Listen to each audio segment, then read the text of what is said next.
இந்தியாவையே அச்சுறுத்திட்டு இருந்த தக்கீஸ் எனப்படுற தக்கர்களுடைய வரலாறு மையமா வச்சுதான் இந்த படத்தை மணிரத்னமும் கமல் சாரும் பண்ணிட்டு இருக்காங்க.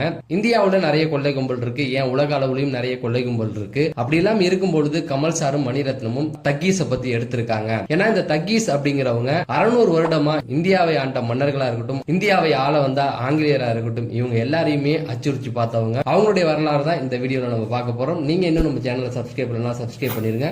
இப்ப வாங்க நம்ம வீடியோக்குள்ள போலாம். இன்னைக்கு தக் அப்படின்னு சொன்னா அது வேடிக்கையா பார்க்கப்படுது. யாராவது ஒருத்தவங்க கேட்கிற கேள்விக்கு இன்னொருத்தவங்க சூப்பரா பதில் கொடுத்துட்டா அதை தக் அப்படின்னு சொல்லி சொல்றோம். ஆனா ஒரு காலத்துல இந்த தக் அப்படின்ற பேரை கேட்டாவே இந்தியாவை ஆண்ட குறுநில மன்னர்களா இருக்கட்டும், மாமன்னர்களா இருக்கட்டும், ஆங்கிலேயர்களா இருக்கட்டும் எல்லாமே பயந்து போயிருந்தாங்க. ஏன் அப்படின்னு சொல்றேன் அப்படின்னு பாத்தீங்கன்னா சுமார் ஒரு 600 வருடம் யார்கிட்டயும் சிக்காம மக்களை கொள்ளடிச்சு கொலை பண்ணிட்டு இருந்தாங்க. இப்ப யாராவது ஒரு திருடனை பிடிச்சி எதுக்குடா திருட அப்படின்னு கேட்டா நான் வயிற்று பசிக்காக திருடுறேன் அப்படின்னு சொல்லி சொல்லுவான். இந்த தகீஸை பொறுத்த வரைக்கும் இவங்க திருடுறத ஒரு தொழில்